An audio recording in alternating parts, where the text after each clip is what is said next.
വിദ്യാർത്ഥിയെ കൊൽക്കത്തയിൽ ഹോസ്റ്റൽ കെട്ടിടത്തിൽ നിന്ന് വീണു മരിച്ച നിലയിൽ കണ്ടെത്തി. പാലാരിവട്ട സ്വദേശി ജുവൽ ജോസ് ജെബിനാണ് മരിച്ചത്. West Bengal national university of juridical science 1ാം വർഷ വിദ്യാർത്ഥിയാണ്.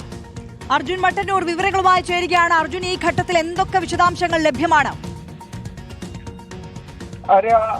ഇന്നാണ് ജുവൽ ജിബിൻ ജോസ് മരിച്ചു എന്ന വിവരം ബന്ധുക്കൾക്ക് ലഭിക്കുന്നത്. കൊച്ചി പാലാരിവട്ടം സ്വദേശിയാണ്. Paschimbangal national university of juridical science 1ാം വർഷ വിദ്യാർത്ഥിയാണ്. ഹോസ്റ്റൽ കെട്ടിടത്തിൽ നിന്ന് വീണ് മരിച്ചു എന്ന വിവരമാണ് ബന്ധുക്കൾക്ക് ലഭിച്ചിരിക്കുന്നത്. ഹോസ്റ്റൽ കെട്ടിടത്തിന്റെ 5ാം നിലയിൽ നിന്ന് താഴേക്ക് വീണു എന്നതാണ് പ്രാഥമികമായ വിവരം. കൂടുതൽ വിശദാംശങ്ങൾ ബന്ധുക്കൾക്ക് ലഭ്യമായിട്ടില്ല. എന്തായാലും ബന്ധുക്കൾ കൊൽക്കത്തയിലേക്ക് പുറപ്പെട്ടിട്ടുണ്ട്.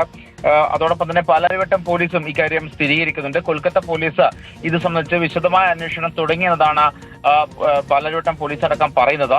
എന്തായാലും എപ്പോഴാണ് അപകടം ഉണ്ടായത്, എങ്ങനെയാണ് അപകടം ഉണ്ടായത് തുടങ്ങിയ കാര്യങ്ങളൊന്നും തന്നെ വ്യക്തമല്ല. എന്തായാലും കൊച്ചി പാലാരിവട്ടം സ്വദേശിയാണ് ജുവൽ ജോസ് ജെബിൻ. ഇന്നാണ് ഈ അപകടം ഉണ്ടായത് എന്നാണ് വിവരം. ഓക്കെ, അർജുൻ മട്ടന്നൂരാണ് വിശദാംശങ്ങൾ നൽകിയത്. കൂടുതൽ വിശദാംശങ്ങൾ ഇനി ഈ വിഷയവുമായി ബന്ധപ്പെട്ട് പുറത്തു വരേണ്ടതുണ്ട്. മലയാളി വിദ്യാർത്ഥിയെ കൊൽക്കത്തയിലെ ഹോസ്റ്റൽ കെട്ടിടത്തിൽ നിന്ന് വീണ് മരിച്ച നിലയിലാണ് കണ്ടെത്തിയിരിക്കുന്നത്.